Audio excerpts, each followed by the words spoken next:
Halo teman-teman, kembali lagi di Abdillah Arfas Channel.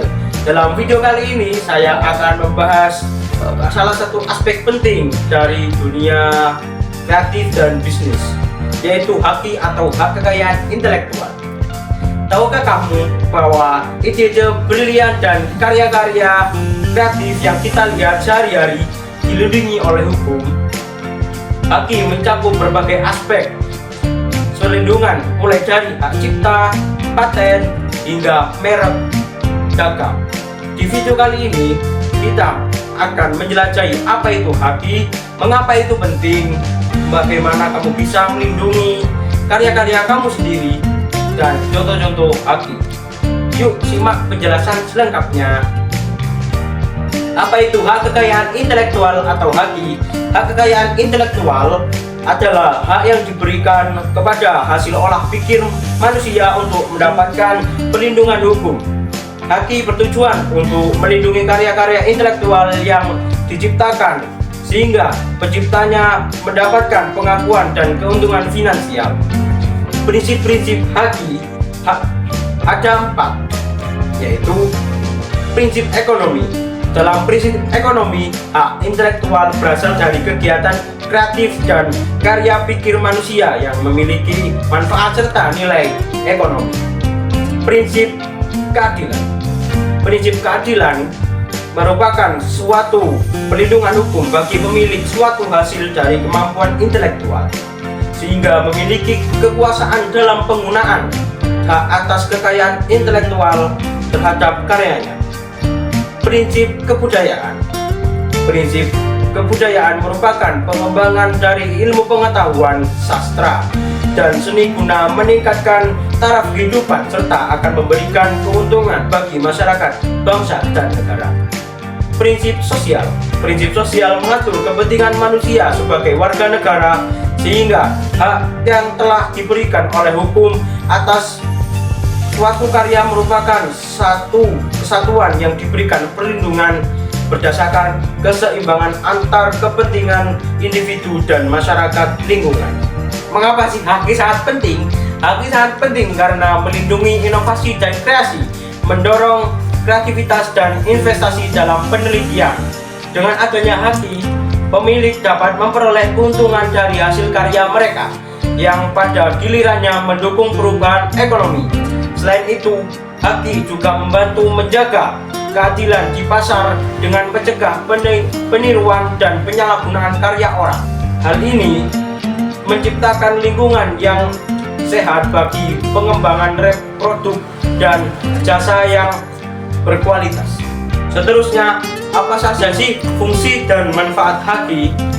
Fungsi haki dibagi menjadi 4, yaitu 1. Perlindungan hasil karya. Haki memberikan perlindungan hukum terhadap karya intelektual, memastikan bahwa pencipta pemilik hak eksklusif atau karya mereka.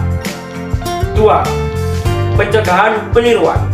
Dengan adanya haki, tindakan peniruan atau pembajakan dapat ditekan, sehingga menjaga keunikan dan orisinalitas suatu karya.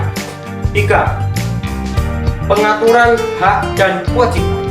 Haki mengatur hak dan kewajiban pemilik serta pengguna, menciptakan kerangka kerja yang jelas untuk menggunakan karya tersebut. 4. Mendorong inovasi dan kreativitas. Perlindungan haki memberikan inovasi dan individu dan perusahaan untuk terus berinovasi dan menciptakan karya. Manfaat haki dibagi menjadi 6. 1. Keuntungan ekonomi. Pemilik haki yang dapat memperoleh keuntungan dari lisensi atau penjualan karya mereka yang berkontribusi pada pertumbuhan ekonomi. 2. Perlindungan reputasi. Merek dagang dan desain industri melindungi reputasi bisnis, membantu membangun kepercayaan konsumen terhadap produk. 3. Peningkatan nilai aset. Haki dapat menjadi aset yang berharga bagi perusahaan, meningkatkan nilai penjualan dalam pasar. 4. dukungan untuk riset dan pengembangan. Perlindungan haki mendorong investasi dalam riset dan pengembangan karena perusahaan dapat menggunakan hasil inovasi mereka. 5. Promosi kerjasama internasional. Haki membantu memfasilitasi kerjasama internasional dalam perdagangan dan pertukaran teknologi, memperkuat hubungan antara negara. 6. Perlindungan budaya dan warisan. Indikasi geografis dan hak cipta dapat melindungi kekayaan budaya dan tradisi, menjaga warisan lokal. Kalian tahu nggak sih gimana caranya kita melindungi karya-karya kita sendiri? Nggak tahu kan? Nih, aku kasih tahu caranya. Ada 6 cara untuk melindungi karya-karya kita sendiri dari peniruan. 1. Pendaftaran hak cipta. Daftarkan karya orisinal kamu seperti tulisan, musik, atau seni ke pihak berwenang untuk mendapatkan perlindungan hukum. 2. Pendaftaran hak paten. Jika kamu memiliki penemuan baru, ajukan permohonan paten untuk melindungi ide tersebut secara eksklusif. 3. Pendaftaran merek dagang. Jika kamu memiliki merek atau logo, daftarkan untuk melindungi identitas bisnis kamu dari penipuan. 4. Penggunaan kontrak. Gunakan kontrak yang jelas saat kamu berkolaborasi atau bekerja sama dengan orang lain untuk mengatur hak dan kewajiban masing-masing. 5. Simpan bukti karya. Simpan catatan dan bukti pembuatan karya seperti draft awal, tanggal pembuatan, dan dokumentasi lainnya. 6. Gunakan watermark. Tambahkan watermark pada seni digital seperti foto atau desain untuk mencegah penggunaan tanpa izin. Terus aku mau kasih contoh nih 3 kasus haki yang lumayan pernah viral pada masanya. Berikut 3 contoh kasus tersebut. 1. Starbucks vs Grup Obsidian. Starbucks menggugat jaringan kedai kopi saingannya Obsidian Group pada tahun 2016 karena mempromosikan minuman terbarunya, Frappuccino. Starbucks mengklaim bahwa kesamaan nama tersebut melanggar hak cipta atas es kopi populer mereka sendiri, Frappuccino. Minuman Obsidian berupaya meredakan kekhawatiran dengan mengganti nama minuman menjadi Freddo.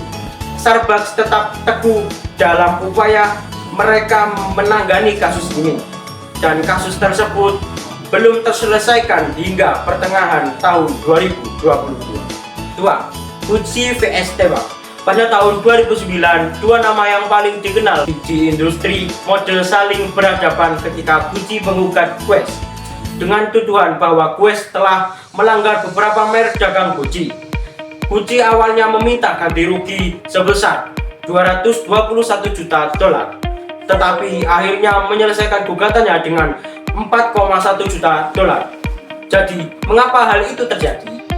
Hakim beralasan bahwa klaim Gucci bahwa perusahaan telah berulang kali mengirim surat perintah penghentian kepada berbagai pihak selama bertahun-tahun merupakan kelemahan fatal dalam kasus perusahaan tersebut. Entitas ini berkisar dari perusahaan nasional hingga pemalsu dan pelanggar hak cipta skala kecil, dengan masalah anggaran dan fakta bahwa sebagian besar bukti mereka bersifat spekulatif.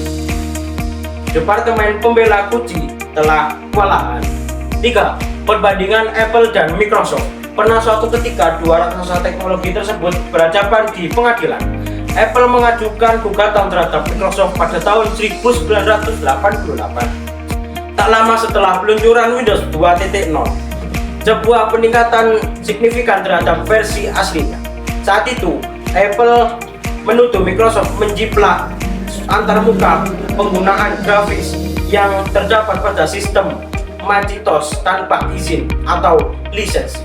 Disinilah kasus menjadi menarik. karena Apple memang memberikan izin kepada Microsoft untuk menggunakan elemen desain Macintosh di Windows.